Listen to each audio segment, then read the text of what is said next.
अस्सलाम वालेकुम। आज की सबसे बड़ी खबर तो ISPR का स्टेटमेंट है जो फॉर्मेशन कमांडर्स की तवील मुलाकात के बाद, तवील मीटिंग के बाद जारी किया गया, और पूरा 9 मई के वाक़यात, कौन इसके प्लानर्स थे, कैसे इश्ताल अंगेज़ी की गई, उस सारे इश्यूज़ को कवर करता है और बड़ा कम्प्रीहेंसिवली कवर करता है।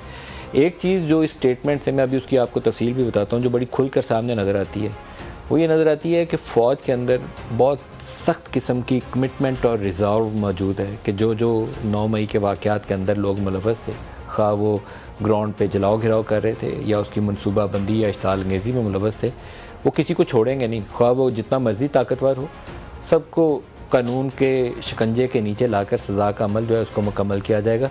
नरमी की गुंजाइश एटलीस्ट इस बयान से नज़र नहीं आती, और मुमकिन तौर पर बाज़ चीज़ें अगर पढ़ें इसकी स्टेटमेंट, जो ख़ास तौर पर इंग्लिश वाला उसका टेक्स्ट है, तो कुछ इंडिकेशंस ऐसी मिलती हैं कि मुमकिन तौर पर इमरान खान या फ़ौज के कुछ रिटायर्ड लोग जिन्होंने इस इश्ताल अंगेज़ी के माहौल को पैदा किया, लोगों को इश्ताल दिलाया, और फिर 9 मई को जो कुछ हुआ तो उसके नतीजे में उनके ऊपर भी भारी वक्त, मुश्किल वक्त आ सकता है।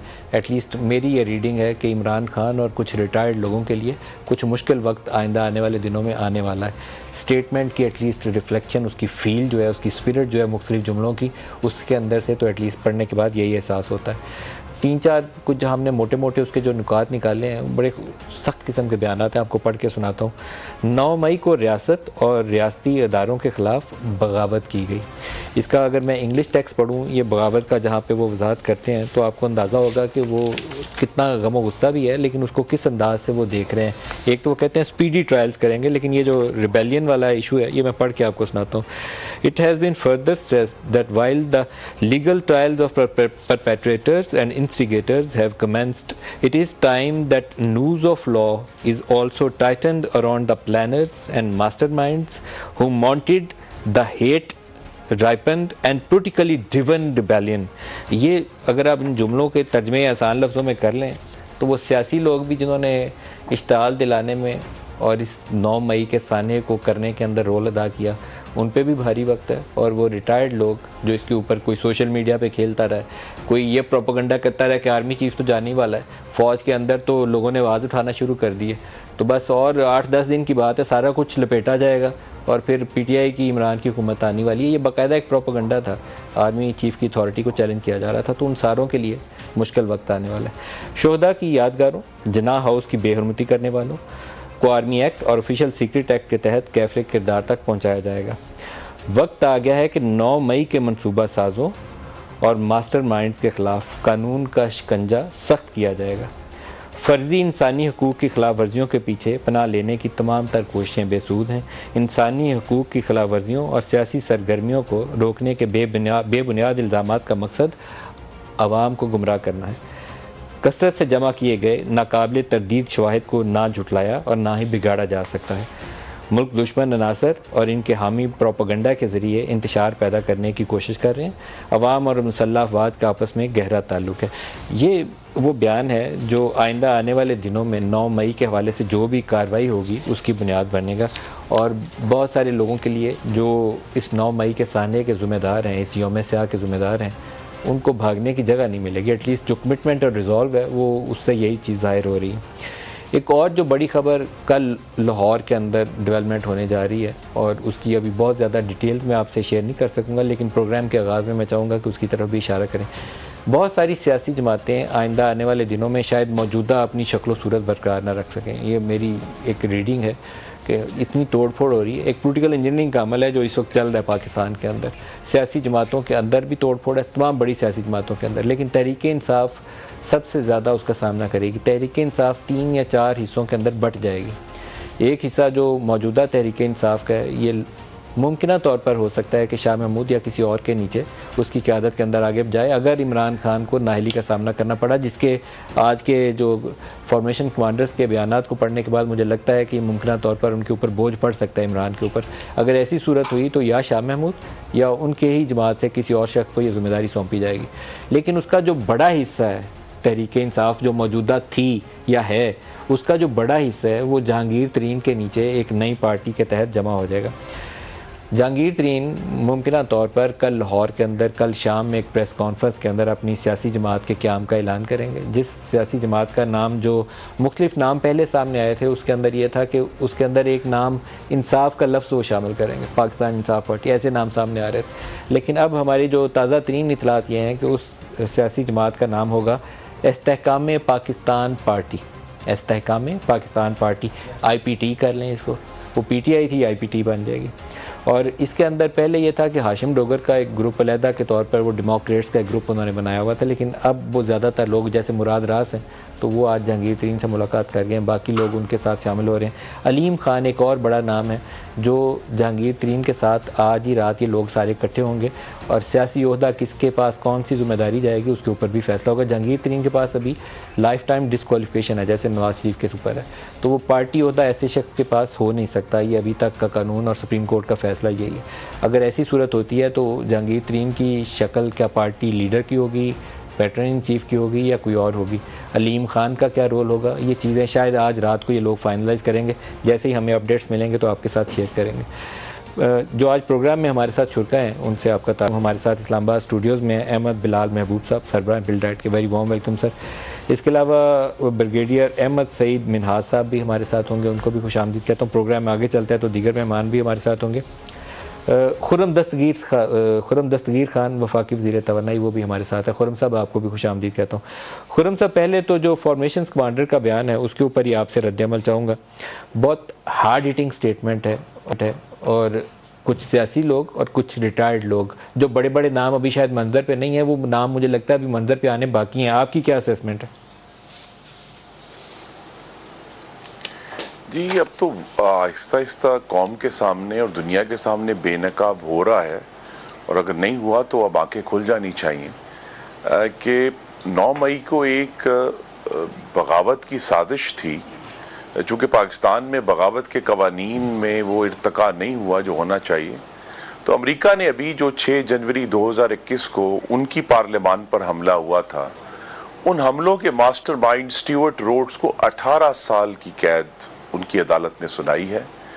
और उस पर जो इल्ज़ाम लगा है वो अहम है, उसका जो फ्रेज़ है, और वो है सेडिशियस कंस्पिरेसी, बगावत वाली साजिश। तो कुछ ऐसा ही काम यहाँ 9 मई को भी हुआ है। तो लिहाजा हमें सबक सीखना है कि जमहूरी मुल्कों में भी अगर कोई तशद्दुद होता है और वो अगर कहा जाए कि जी सियासी जमातों के कारकुनों ने किया है, तो उसको किसी भी तरह उस तशद्दुद को एहतजाज का नाम देकर आप कालीन के नीचे डाल नहीं सकते, आप उसको माफ़ी नहीं दे सकते। और ये नरमी शायद हुई 2014 में जब इन्हीं लोगों ने आपको याद होगा पाकिस्तान टेलीविज़न पर डंडे लेकर कब्जा किया था, और इन्हीं लोगों ने सैकड़ों इस्लामाबाद पुलिस के एहलकारों की हड्डियां तोड़ी थी, उनको डंडे मारे थे, और ये पार्लियामेंट का जंगला गिराया था। इन्होंने सदर हाउस के गेट पर हमला किया था। उस वक्त यही कहा गया कि जो 2014 के अंदर सियासी एहतजाज है, पार्लियामेंट में जो कुछ हुआ था उसके मंसूबा साज कौन थे, उसके पीछे मास्टरमाइंड कौन थे? क्योंकि उस वक्त भी कुछ लोगों का नाम आया था जिनका एजेंसी के साथ ताल्लुक था। जी, मास्टरमाइंड उस वक्त की मुक्तदरा थी। इसमें तो कोई हमें अब ये सारे मामला इतने खुल गए हैं कि हमें कौम को खुलकर बताना है कि बोल के मुख्तलिफ औकात में क्या हुआ। अब वो बात है कि चूंकि वहां उस वक्त सजा नहीं मिली या उनके पास पुष्ट पनाही हासिल थी, तो उस पुष्ट पनाही का जो नतीजा है, क्या अगर उस वक्त मुक़तदरा के लोग जो थे वो पार्लियामान और PTV स्टेशन के अंदर हमले के अंदर उनका रोल था या मनसूबा बंदी के अंदर वो शामिल थे, तो मेरा सवाल यह है कि क्या अब जो आर्मी से जुड़ी हुई जो बिल्डिंग्स हैं, आते हैं, GHQ के ऊपर हमला हो जाना या MM आलम बेस के जहाज लाए जाना, कोर कमांडर हाउस के अंदर घुस जाना, जना हाउस के अंदर घुस जाना, क्या इसके पीछे रिटायर्ड लोग हैं या सिर्फ सियासी और वो वर्कर्स हैं? जी, इसकी एविडेंस इकट्ठी की जा रही है, और जब वो आर्मी कोर्ट में पेश होगी तो सबके सामने आ जाएगी। क्योंकि आर्मी कोर्ट के बाद एक आर्मी कोर्ट ऑफ अपील्स होता है, वहाँ भी जिनके ऊपर ये केस चलेंगे उनके पास हक हासिल होगा। और अब तो जो है उनके पास हाई कोर्ट में और सुप्रीम कोर्ट में भी जाने की एक वो तो आप आगे तफसील पे चलेंगे, मौजूद है, तो लिहाजा ये तमाम एविडेंस जो है ये सामने आएगी। और अहमद बिलाल साहब जो 2014 एक बात मलिक साहब जरूर कहना चाहता हूं, अगर आप मुझे इजाजत दे दें जी, कि अहम बात यह है कि तमाम जो केसेस होने हैं, चाहे वो सिविलियन कोर्ट में हैं, चाहे वो आर्मी कोर्ट में है, बहुत संजीदा कोशिश है इंशाअल्लाह कि वो तमाम सबूत और शवाहिद की बुनियाद पर प्रोसिक्यूशन होंगी, और जिनके ऊपर सबूत नहीं है उनको रिहा कर दिया जाएगा। अहमद बिलाल साहब 2014 में जब पार्लिमान और पीटीवी स्टेशन पे हमला हुआ था तो जनरल ज़हीर का नाम खुल के सामने आया था। ये लोग नाम नहीं लेते क्योंकि कल को इनको मुश्किल पेश आएगी तो ये अपनी तलक बना के रखते हैं कि तलकदारी खराब ना हो जाए। अभी जो प्रोपेगेंडा था वो चीफ के ऊपर था कि वो तो ये फलाना कोर्ट कमांडर है तो छोड़ ही देगा, हुक्म ही नहीं मानेगा, चीफ की तो अथॉरिटी क्वेश्चन हो गई। और इमरान के ऊपर जो प्रोपेगेंडा किया जा रहा था कि उसको तशद्दुद का निशाना बनाया जा रहा है, उसके जख्म खुल गए हैं। सोशल मीडिया के ऊपर खुलेआम ये दो चीज़ें चल रही थी और वो व्हाट्सएप ग्रुपों के अंदर भी ये चीज़ें चल रही थी। अब जब ये कहते हैं मनसूबा साज, ये उन्होंने टर्म बाकायदा यूज़ किया अपनी स्टेटमेंट के अंदर, और मास्टर माइंड्स, मेरा दोबारा वही सवाल है कि क्या 2014 के मनसूबा साजों को सज़ा दी थी? नहीं सज़ा दी थी। अब क्या रिटायर्ड लोग अंदर मुलव्वस हैं? क्या कोई सर्विंग मुलव्वस है या नहीं है? बहुत शुक्रिया नदीम साहब। मेरा ये पुख्ता यकीन है कि अगर आप कोई कानून तोड़ने की कार्रवाई होती है और आप उसको पूरे इंसाफ के साथ उस कानून तोड़ने की कार्रवाई के ख़िलाफ़ एक्शन नहीं लेते तो वो बुनियाद बन जाता है किसी और उससे बड़े खिलाफ कानून वाक़े की। अगर 2014 में जो कुछ हुआ था उसमें एक तो एलिमेंट था प्रोटेस्ट का, पीसफुल प्रोटेस्ट, उसको तो एक तरफ रखे, और दूसरी तरफ पुरतशद्दद वारदातें थी जिसमें आपने दुरुस्त कहा कि पार्लियामेंट के ऊपर हमला था, टेलीविज़न के ऊपर हमला था। अगरचे वो इस लेवल का पुरतशद्दद नहीं था जिस तरह का 9 मई का हुआ, लेकिन उससे मिलता जुलता ही था। फिर उसके बाद एक दूसरा वाक़या भी हुआ था फैज़ाबाद का। इन दोनों के ऊपर हमने कोशिश की कि इससे आंखें बंद कर लें, आंखें चुरा लें, हत्ता कि सुप्रीम कोर्ट तक ने जो रिकमेंडेशन दी थी उस पर भी अमल नहीं हुआ, बल्कि उनको फिर निशाना गैज़ो गज़ब बनाया गया। फ़ायज़ ईसा शौकत सिद्दीकी की जो मुश्किलात हैं उसका सबब ये फैज़ाबाद वाला फैसले थे। तो इसलिए ये आप सिर्फ आइसोलेटेड आज जो बातें हो रही है, यकीनन इसके ऊपर हमारे भी दिल दुखी हैं, और मेरे ख्याल में जिन लोगों ने भी ये किया है, फ़ौज की इंटेग्रिटी पे हमला, फ़ौज के अमलाक पे हमला, और यूँ फ़ौज को कमज़ोर करने और डिवाइड करने की कोशिश, इस पर तो एक्शन होना चाहिए, इस पर कोई दो राय नहीं है। लेकिन ये एक लिहाज से कंटिन्यूएशन भी है उन पुरतशद्दद वाक़यात की जो माजी में हुई है।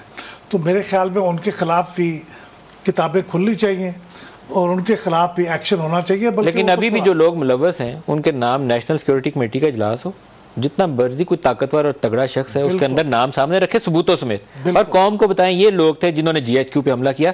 जीएचक्यू पे हमला छोटी बात नहीं होती सर। सिलेक्टिव अकाउंटेबिलिटी नुकसानदेह होगी। अच्छा, हमारे पास ब्रिगेडियर साहब हैं, ब्रिगेडियर साहब से भी इस पर राय ले लें। ब्रिगेडियर अहमद सईद साहब, आपसे जानना चाहूँगा 2014 फैज़ाबाद और अब 9 मई का स्केल बहुत बड़ा है और आर्मी को चुन के निशाना बनाया गया, जीएचक्यू को निशाना बनाया, आईएसआई के ऑफिसेज को निशाना बनाया, एमएम आलम बेस को निशाना बनाया, जना हाउस के अंदर घुस गए, चकदर्रा किला के अंदर, किला बाला हज़ार के अंदर, कोई जगह छोड़ी नहीं जो फौज से जुड़ा हुआ इदारा था, जो आईएसआई से जुड़ी हुई इमारतें थी या उनके ऑफिसेज थे, उनको चुन के निशाना बनाया गया। लेकिन मेरा सवाल दोबारा वही है कि क्या कुछ लोग रिटायर्ड या हाजिर सर्विस मुलव्वस हैं तो उनकी निशानदेही करके सज़ा का अमल वहाँ से शुरू किया जाए?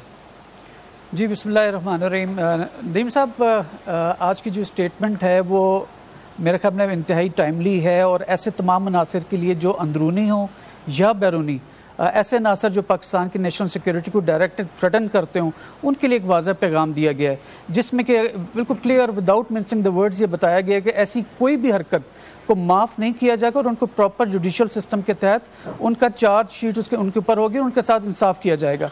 मैं ये भी, जैसे आपका सवाल है कि 2014 में जो हुआ था और मुख्तलिफ इंस्टीट्यूशंस के ऊपर जो पहले भी अटैक होते हैं, जैसे पार्लियामेंट के ऊपर कहते हैं, सुप्रीम कोर्ट के ऊपर कहते हैं, या फॉर दैट मैटर अभी 2014 के जो इंसिडेंट्स थे, अगर ये उस वक्त फेयर ट्रायल उनको मिल जाता और ये सिलेक्टिव अकाउंटेबिलिटी उस वक्त ना होती तो आज मेरे ख्याल में किसी की जरूरत नहीं थी कि 9 मई को वो दुश्मनों के जो मजमूम इरादे हैं कि वो किस तरह से पाकिस्तान की जो सेंटर ऑफ ग्रेविटी है, अवाम, आपकी पाकिस्तान आर्म्ड फोर्सेस, आपकी जुडिशरी, आपकी पार्लियामेंट, उनके ऊपर किसी सूरत भी हमलावर हो सकें। तो मेरे ख्याल के अंदर अभी भी रेस्ट्रेंट करते हुए तकरीबन 9 मई के वाक़यात हैं और आज 7 जून है, तो तकरीबन 1 माह के बाद फॉर्मेशन कमांडर्स को बुला के ब्रीफिंग दी गई है, जिसमें कि बताया गया कि किस तरह से ये 9 मई के वाक़यात हुए हैं, किस तरह उनकी प्लानिंग हुई है और उसका क्या वाज़ेह सबूत है। मेरे ख्याल के अंदर ऐसे लाजमी हुआ होगा, तभी इसकी जो उसका प्रेस रिलीज़ है उसमें बिल्कुल वाज़ेह तौर पर बताया गया है कि हम फेयर ट्रायल करेंगे, मुकम्मल इसमें जो हमारा जो लॉ का सिस्टम है पूरा उस पर एप्लीकेबल होगा। अगर ये पहले हो चुका होता तो अब कोई भी इंस्टीट्यूशन के ऊपर जो 9 मई के वाक़यात उसमें ना होते।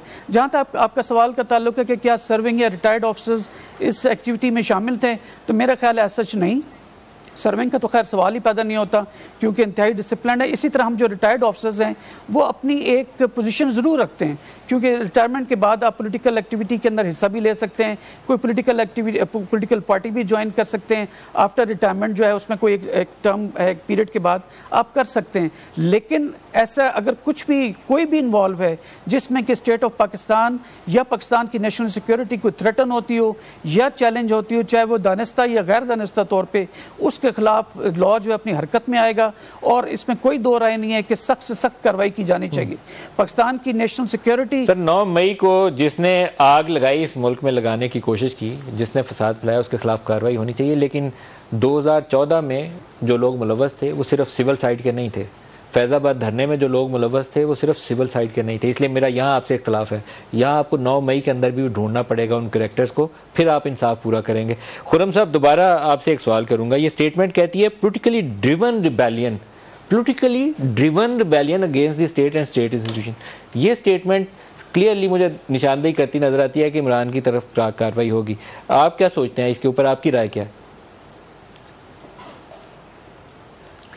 कि हमें ये जो पॉलिटिकल का लफ्ज़ है जो मामलात में कन्फ्यूजन पैदा करता है, देखिए वो सियासत तो तशद्दुद का नाम नहीं है, सियासत आग लगाने का नाम नहीं है।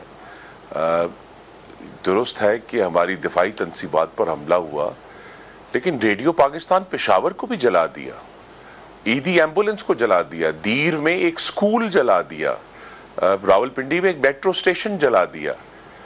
इवन मैं इस पे हैरान हूँ, मुझे समझ नहीं सका कि चागी पहाड़ का रेप्लिका जो पाकिस्तान की जौहरी ताकत का निशान है, यादगार है, उसको जला दिया। इवन पेशावर में 150 जिंदा को जला दिया बेईमाना तरीके से। तो इसीलिए ये जो दुरुस्त बात है कि ये चाहे इसके पीछे एक सियासी जमात थी, लेकिन वो लोग जिन्होंने इस 9 मई का वाकया किया, ये हमारे सामने बड़ी क्लैरिटी सराहत के साथ बात होनी चाहिए कि इससे पहले इस किस्म का हमला सिर्फ पाकिस्तान पर दहशतगर्दों ने किया था 2007 से लेकर 2016 तक। तो ये जो बहुत सीरियस इशू है, जिसको हम किसी भी तरह इhtजाज का नाम नहीं दे सकते, इसको हम इख्तलाफ नहीं कह सकते, ये स्ट्रेट फॉरवर्ड एक जुर्म हुआ है, एक क्राइम हुआ है, एक सेडिशियस कंस्पिरेसी हुई है। और इसमें जो भी मुलव्वस है, चाहे वो सिविलियंस हैं, वो नॉन सिविलियंस हैं, मुझे ये तवक्को है कि सबूत और शवाहिद की बुनियाद पर जिन लोगों ने दिफाई तनसीबात पर हमलावर हुए हैं उन पर आर्मी कोर्ट में केस चलेगा, और जो सिविलियन इमलाक पे जिन हमलावर हुए हैं उन पर सिविलियन केस चलेगा। लेकिन बहरहाल ये हमारे लिए मौका है कि हम कानून का इतलाक करके पाकिस्तान को आने वाले मुस्तकबिल में इस तरह के किसी भी बलवे से सेडिशियस कंस्पिरेसी से महफूज कर लें, और ये तभी होगा जब बेलाग सजा दी जाएगी। अहमद साहब, ये जो पोलिटिकली ड्रिवन रिबेलियन है, ये तो सीधा पीटीआई निशाने के ऊपर होगी इसके। जी, मैं इसका जो मतलब समझता हूँ तो यह है कि सियासी मकासद हासिल करने के लिए एक साजिश की गई और तशद्दुद की कार्रवाई की गई, तो उसका मतलब तो जाहिर है कि उसके सरगना जो है वो सियासतदान है, और वो सियासतदान इस वक्त जो इसका मरकज़ में है वो तो पीटीआई है। तो फिर इमरान जो है वो निशाने पे होंगे? मेरे ख्याल में, मुझे तो पहले भी कोई इसमें शक नहीं था कि वो निशाने पे होंगे। पहले भी इसके वाज़ेह इशारे मिल चुके हैं, इसके बारे में किसी की राय कि ये दुरुस्त है या नहीं दुरुस्त है वो अलग बात है, लेकिन ये हकीकत तो ये है कि उनके बारे में जो इशारे थे बड़े वाज़ेह थे, खा वो हमारी पॉलिटिकल लीडरशिप की तरफ से हों या वो हमारी मिलिट्री लीडरशिप की तरफ से हों, कि इस सारा मास्टरमाइंड कहाँ से ये सब कुछ हो रहा है। लेकिन अब अगर ये कहा जा रहा है तो इसका मतलब उनके पास ठोस शवाहिद होंगे और ठोस शहादतें होंगी। देखें, ये अमल तब काबिल कबूल होगा कि जब इसमें शफाफियत होगी। बिल्कुल। आज एक कोयटा में वकील का मर्डर हुआ है, उसका पर्चा इमरान पे हो गया, तो अगर ऐसा पर्चा होगा तो वो काबिल कबूल नहीं होगा। लेकिन आप एविडेंस के साथ जाएं, नेशनल सिक्योरिटी के कौंसिल में जाएं, पार्लियामेंट्री ओवरसाइट रखें उस चीज़ को काबिल कबूल बनाने के लिए। तो जो लोग मुलव्वस हैं, मैं सवाल इसलिए दोहराता हूँ बार बार रिटायर्ड और सर्विंग लोगों का, कि ये जगह वो थी जहाँ पर मेरे जैसा बंदा तो करीब से जाए तो 500 गज दूर से ही उसको गोली मार देगा कोई, कि तू है कौन भाई, कैसे यहाँ घुसा है। तो ये सारा कुछ हुआ है, तो बिगर पिक्चर में हमें कुछ और करना पड़ेगा, देखना पड़ेगा कि ये कैसे हुआ है, कौन कौन मुलव्वस है। आपकी बात में बड़ा वजन है। इस बारे में मुझे मुसलसल सवालात जहन में पैदा होते हैं कि ये आखिर ऐसे हो कैसे गया, और ये क्या महज इत्तेफाक था कि 14-15 जगहों पे बैक वक्त फौजी तनसीबात के ऊपर उनको टारगेट करके अटैक करते हैं लोग। सर ISI के ऑफिस को अटैक किया था। हाँ, ISI का ऑफिस फैसलाबाद में, ये हमजा कैंप में जी, ISI के हेड ऑफिस के हर जगह के ऊपर। यानी ऐसा पाकिस्तान की 75 साल की हिस्ट्री कभी नहीं हुआ कि आपने एहतजाज किया हो। एहतजाज तो बहुत से हुए हैं, पुरतशद्दद भी हुए हैं। गवर्नर हाउस के बाहर हो गया, चीफ मिनिस्टर हाउस के बाहर हो गया, पार्लियामेंट के बाहर हो गया, ऐसे ही एहतजाज तो हुए हैं। लेकिन फ़ौजी इंस्टॉलेशंस के सामने और फ़ौजी प्रॉपर्टीज़ के ऊपर हमला करके एहतजाज करना, ये पाकिस्तान में पहली बार हुआ है, और ये इंतहाई ख़तरनाक बात है। या फिर इस पाकिस्तान में हुआ था, और वो तो उसकी नौयत हमें पता ही है कि वो तो बगावत थी, और या फिर यहाँ पे हुआ है। सर ये काबिल मजम्मत है, इसमें तो दो राय है ही नहीं है, लेकिन वजूहात हमें अपना दिल मजबूत करके और इस चीज़ से बालातर हो गया कि ये सिविल का बंदा है या यूनिफॉर्म पहना हुआ है या पहले पहना हुआ था, और अफराद का भी तयन उससे ऊपर जाके करना पड़ेगा, और उसको साथ देनी करेंगे तो आंधा का रास्ता रुकेगा। एक ब्रेक ले लें, ब्रेक से वापसी में ब्रिगेडियर साहब आपकी तरफ आता हूँ। प्रोग्राम में दोबारा खुश आमदीद कहते हैं। ये जो आज ISPR का बयान है फॉर्मेशन कमांडर्स कॉन्फ्रेंस के बाद, इसके बाद जुमले जो हैं बड़े मीनिंगफुल हैं। एक जगह पे वो स्टेटमेंट है कि human rights violations to create smoke screen for hiding the ugly faces of all involved are absolutely futile and do not stand the abundantly collected evidence. ये ब्रिगेडियर साहब, ये बड़े सख्त अल्फाज का चुनाव किया गया। एविडेंस आई होप कि उन तमाम लोगों के पास दस्तयाब होगी जिनके नाम आ रहे हैं या चल रहे हैं, तो वो एविडेंस जो है उसी की बुनियाद के ऊपर सज़ा का अमल आगे बढ़ेगा ट्रांसपेरेंटली। जी बिल्कुल ऐसी है। बगैर ट्रांसपेरेंसी के जितना भी एक्शन लिया जाएगा 9 मई के परपेट्रेटर्स के खिलाफ, आई टेल यू वो फिटाइल जाएगा। तो लिहाजा ट्रांसपेरेंसी, कंक्रीट किस्म की एविडेंस, और जिस कोर्ट में, चाहे वो सिविल कोर्ट के अंदर हो या मिलिट्री कोर्ट के अंदर ट्रायल्स होते हैं, जब तक ठोस किस्म के शवाहिद नहीं होंगे तो मेरा ख्याल है क्रेडिबिलिटी जो है हमारी किसी भी एक्शन की वो क्वेश्चनेबल रहेगी। तो आई एम श्योर कि आज जो फॉर्मेशन कमांडर्स कॉन्फ्रेंस की जो उसके बाद प्रेसर अभी आया, जो प्रेस रिलीज़ आई है, वो उसी सूरत में ये जुमले, ये लफ्ज़ का इस्तेमाल हुआ होगा कि हमारे पास या आर्मी के पास या दूसरे जो अदारे इन्वेस्टिगेशन वाले जैसे पुलिस FIA शामिल है, कि जिसमें कि ख़ास करके जो उनको इंस्टिगेट कर रहे थे या जिन्होंने एक्शन लिया, तो उनके खिलाफ ठोस सबूत होंगे तभी ये स्टेटमेंट जारी हुई है। 1 सेकेंडली, जो ये परसेप्शन बन रही है कि शायद किसी एक मखसूस पॉलिटिकल पार्टी या उसकी लीडरशिप के खिलाफ ये स्टेटमेंट आई है, तो मेरे ख्याल में मैं हल्का सा उससे इख्तलाफ करूँगा, क्योंकि अभी तक ये वाज़े नहीं है कि उसमें कौन कौन लोग शामिल थे। क्योंकि ये भी बताया जाता रहा है पिछले 1 महीने के दौरान कि इसमें जो एक्सट्रीमिस्ट एलिमेंट्स थे, स्पेशली TTP के, ये ऐसे लोग जिनको आर्मी से कुछ शिकायत थी अर्सो अल्फाटा के अंदर ऑपरेशंस की वजह से, उन्होंने मॉब की मेंटेलिटी का फ़ायदा उठाया और इन तनसीबात को निशाना बनाया। तो लिहाजा ट्रांसपेरेंसी और तमाम शफाफ जो तहकीकात हैं वो अगर अमल करेंगे तभी आपकी क्रेडिबिलिटी बनेगी। जहाँ तक इस बात का ताल्लुक है कि आपने ह्यूमन राइट्स की वायलेशन का एक नैरेटिव बिल्ड किया जा रहा है इंटरनेशनल लेवल के ऊपर, क्योंकि दुनिया जानती है जितने हमारी हॉस्टाइल इंटेलिजेंस एजेंसीज हैं या फॉर दैट मैटर हमारे जो एनिमीज़ हैं वो बेहतर जानते हैं। ब्रिगेडियर साहब, एक सवाल जिसको आप एड्रेस नहीं कर रहे, वो सवाल बड़ा अहम है। 2014 और फैज़ाबाद के अंदर पार्लियामेंट हाउस, PTV स्टेशन और फैज़ाबाद के अंदर मैंने किसी यूनिफॉर्म वाले शख्स को सज़ा के अमल से गुजरते नहीं देखा। ये ज़रूरी था उस वक्त कि आप उनकी निशानदेही करते, और फ़ौज एटलीस्ट उस वक्त नहीं तो उसके बाद ही उनके ऊपर सज़ा का अमल शुरू करती। ये दोनों वाक़यात के अंदर रोल था। शक व शुबे से बाला, आपके पास खुरम दस्तगीर बैठे हुए हैं, वो तस्दीक कर देंगे। उस वक्त के वज़ीर आज़म से पूछ लें, वो आपको तस्दीक कर देंगे। अभी भी जो कुछ हुआ है इसके अंदर भी आपको इन हाउस अगर कोई चीज़ किसी रिटायर्ड की या सर्विंग का रोल है तो उसको ट्रांसपेरेंटली सज़ा के अमल से ओपनली पूरी कौम को बताएं कि इन लोगों का रोल था, इनको हम सज़ा के अमल से आगे गुजार रहे हैं, फिर इसकी एक्सेप्टेबिलिटी और ज़्यादा बढ़ जाएगी। जी, इस देखिए इसमें कोई दो राय नहीं है। फौज का तो मेरिट की छलनी या डिसिप्लिन की छलनी इतनी सख्त है कि फौज के बारे में कहा जाता है कि it is one mistake army. तो आप ये तो भूल जाएं कि आपके अपने ऑफिसर्स को या खुदा न खास्ता अगर कोई भी किसी भी रैंक का कोई फर्द शामिल है, चाहे वो सर्विंग हो या रिटायर्ड हो, जो मैं डाउट करता हूँ कि सर्विंग को इसमें शामिल हो सकता है, रिटायर्ड यस उनकी इंडिपेंडेंट एक राय हो सकती है, लेकिन शफाफियत के साथ अगर आप ट्रायल करेंगे जैसे मैंने पहले कहा, तभी क्रेडिबिलिटी होगी तमाम प्रोसेस की, तभी वो यंगस्टर्स को जो 65% जो यूथ है जो एक मखसूस पोलिटिकल पार्टी के तकरीबन पीछे खड़ा हुआ है, तभी आप उनकी जो है क्रेडिबिलिटी या उनके हार्ट्स या माइंड्स को विन कर सकते हैं।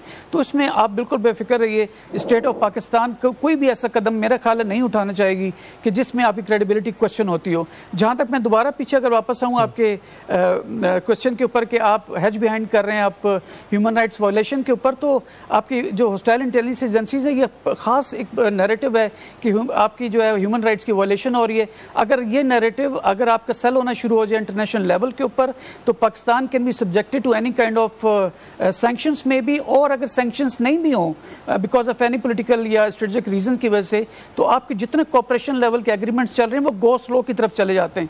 तो लिहाजा अल्टीमेटली डैमेज कौन हो रहा है? पाकिस्तान। वजह क्या है? Political gains. तो इसलिए पाकिस्तान आर्मी जो है, पाकिस्तान आर्म फोर्सेस की जो क़यादत है वो डायरेक्ट स्टेक होल्डर है with regard to the Pakistan national security. अगर आप पाकिस्तान नेशनल सिक्योरिटी को किसी सूरत भी कोई चैलेंज होगा तो इसी तरह की चीज़ रिस्पॉन्स आएगा।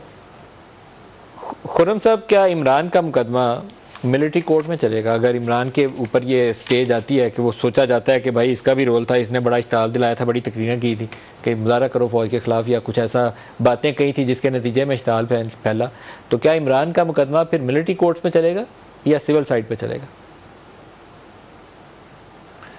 ये तो बराह रास्त सबूत और शवाहिद पर मुनहसर है, और आज भी जो प्रेस रिलीज इशू हुई है उसमें ये कहा गया है कि सबूत और शवाहिद सामने आ गए। और साहब, अहम बात यह कि अब 1 महीना तकरीबन होने लगा, 4 हफ्ते हो गए। ये जो इमरान खान ने खुद ख़वातीन की झूठी तस्वीरें, जो फिर फ्रांस टेलीविज़न ने उसको एक्सपोज किया कि आर्टिफिशियल इंटेलिजेंस के ज़रिए तस्वीरें क्रिएट करके ख़वातीन के हकूक़ को बुनियाद बनाकर पाकिस्तान को बदनाम करने की कोशिश की। अब 4 हफ्ते बाद भी अभी तक किसी सबूत और शवाहिद का एक कागज़ का टुकड़ा भी सामने नहीं आ सका कि नाउज़ुबिल्लाह किसी खातून के साथ किसी का उसके जो हकूक़ जो है उनके ऊपर किसी भी किस्म का कोई डाका हुआ है।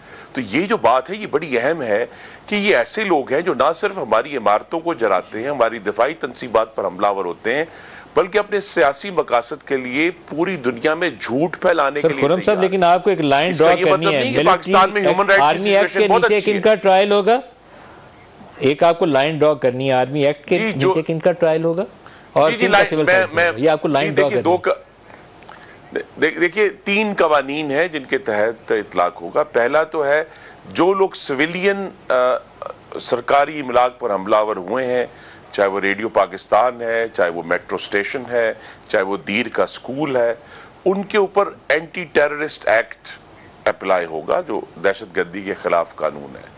जो लोग दिफाई तंसीबात पर हमलावर हुए हैं, चाहे वो MM आलम बेस था, चाहे वो GHQ था, चाहे वो ऑफ कोर्स कोर कमांडर का घर जो जिना हाउस है लाहौर में, उनके ऊपर आर्मी एक्ट 1952 का और ऑफिशियल सीक्रेट्स एक्ट दोनों आपस में जुड़े हुए हैं कि कोई भी शख्स जो है एक तो उन तंसीबात के ट्रेसपास करता है और फिर उनको डैमेज करने की कोशिश करता है, तो वो भी आज का कानून नहीं है। और ये बात भी पूरी दुनिया को हम समझा रहे हैं कि इतने एक बगावत की साजिश के बावजूद पाकिस्तान में कोई नया काला कानून नहीं बनाया गया। इससे निपटने के लिए कोई नई अदालत नहीं बनाई गई। सिविलियंस का आर्मी एक्ट के नीचे जो ट्रायल है ये आप ही ने अपने दौरे हुकूमत में किया हुआ है सर, आप ही ने बनाया हुआ यह कानून, आप ही ने इजाजत दी। जी, तो सिविलियंस का आर्मी एक्ट के नीचे ट्रायल पहले नहीं था होता, 2015 में या 16 में आप ही ने दिया था। जी नहीं, मेरी बड़े अदब से इस्तदा है कि 1966 का ये कानून चल रहा है, 1966 सर आर्मी एक्ट वो है, सिविलियंस का ट्रायल नहीं था पहले होता सर। नहीं सर, सिविलियंस का ट्रायल का तरमीम की गई थी 2013 में जब आप लोग ऑपरेशन कर रहे थे, उसके बाद अमेंड किया था आपने। नहीं, आप तहकीक कर लें, लेकिन उसके अंदर गुंजाइश मौजूद है, 1966 से है, और अभी तक वो, इसलिए मैंने कहा हमने कोई नया कानून नहीं बनाया इस चीज। सर आप एक जुमला कहना चाहेंगे, फिर मैं ब्रेक पे जाऊंगा। बहरहाल हमें सिविलियंस का आर्मी एक्ट के नीचे ट्रायल। जी, मैं सिर्फ ये जुमला कहना कि हमने इस बगावत से कानून के जरिए निपटना है। वो एक अलग स्पेशल कानून था, वो आर्मी एक्ट के नीचे प्रोविजंस भी इन्हीं के दौर में डाली गई। अच्छा, मुझे ब्रेक ले, हमारे साथ रहिएगा। प्रोग्राम में दोबारा खुशामदीद कहते हैं। जहांगीर तरीन के हवाले से हमने आपको खबर दी थी कि तहरीक इंसाफ अभी मौजूदा शक्ल में बरकरार नहीं रहेगी और उसके 3 या 4 अलग-अलग हिस्से हो जाएंगे। जो बड़ा हिस्सा एक उससे अलहदा हो रहा है वो जहांगीर तरीन के नीचे इस्तेहकाम पाकिस्तान पार्टी, जो मुमकिन तौर पर एक नाम उसका हो सकता है, उसके नीचे कल इम्कान है कि वो प्रेस कॉन्फ्रेंस में अपनी पार्टी के क़याम का ऐलान करेंगे। अलीम खान, मुराद रास और पार्टी के बहुत सारे दीगर लोग जो उनके हम ख्याल हैं वो इस जमात का मुमकिन तौर पर हिस्सा होंगे। अहमद बिलाल साहब, इस्तेहकाम में पाकिस्तान पार्टी, PTI का एक बड़ा हिस्सा इसके साथ जुड़ जाएगा, आपको क्या नज़र आता है, इनका क्या मुस्तकबिल है? देखिए, इसमें तो मुझे ये नज़र आता है कि चूँकि जहांगीर तरीन साहब बहुत अच्छे सियासी मुंतज़िम हैं, पॉलिटिकल मैनेजर हैं, वो बहुत पॉलिटिकल लीडर नहीं हैं, बहुत बड़े मुंतज़िम बहुत अच्छे हैं, चीज़ों को मैनेज कर लेते हैं। तो मेरे ख़्याल में वो अच्छे तरीके के साथ एक ऐसा ग्रुप मुनज़्ज़म कर लेंगे जो आइंदा इंतखाबात में कुछ इतनी नशिस्तें शायद जीत लेगा कि आने वाले किसी भी सेटअप में वो एक पोटेंशियल कोलिशन पार्टनर के तौर पे सामने आ सकता है। तो मुमकिन तौर पर आपको लगता ही है कि मरकज़ के अंदर एक कोलिशन गवर्नमेंट होगी इलेक्शंस के बाद? जी हाँ, मरकज़ में होगी एंड और पंजाब में भी होगी। तो ये जहांगीर तरीन का रोल उसमें फिर बड़ी अहमियत इख्तियार कर जाएगा। जो भी ये पार्टी बनाएंगे तो अगर उसके पास साइजेबल नंबर है तो हुकूमत बनाने या गिराने के अंदर उनका एक से आ जाएगी उनकी। जी बिल्कुल, क्योंकि उन्होंने वो एक बड़ी तहरीक की क़यादत शायद ना कर सकते हों, लेकिन कुछ लोगों को इकट्ठा कर सकते, इकट्ठे करके आगे चला सकते हैं, इंतखाबात में जितवा सकते हैं, फिर उनको प्रॉपर तरीके के साथ फैसले करने में मदद दे सकते हैं। अच्छा, उसकी रिसेंट पास में 2 मिसालें हुई। एक तो जब 18 में PTI की हुकूमत बनी थी तो जहाज़ों में भर के बंदे लेकर आए थे, उस वक्त इस्टेब्लिशमेंट भी साथ थी तो इसलिए दोनों इकट्ठे काम कर रहे थे।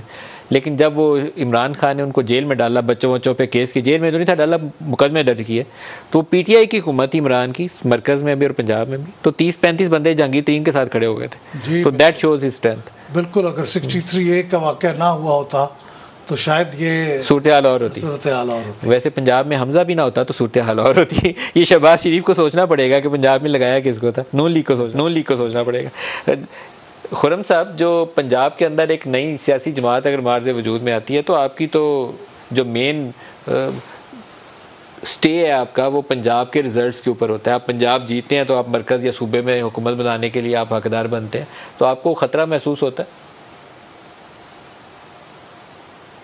जी, अल्लाह ताला का करम है कि मुस्लिम लीग नून तो इन सारे सख्त इम्तिहानों से गुज़र चुकी है। 2002 में भी परवेज़ मुशर्रफ के दौर में, और अभी 2018 से 22 का जो फाशिस्ट दौर था इमरान खान का, उससे भी हम गुज़र चुके हैं।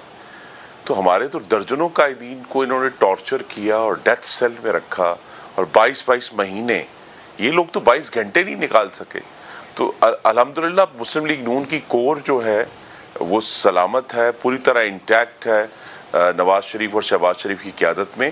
तो ये जो नई जमात बन रही है, इसे आप कह सकते हैं ये परिंदाने हिजरत पार्टी है कि जहाँ इक़्तिदार की हवा चलेगी ये परिंद जो हैं ये वहाँ चले जाएंगे। तो वो भी उनका भी सियासत में वो हिस्सा लेंगे।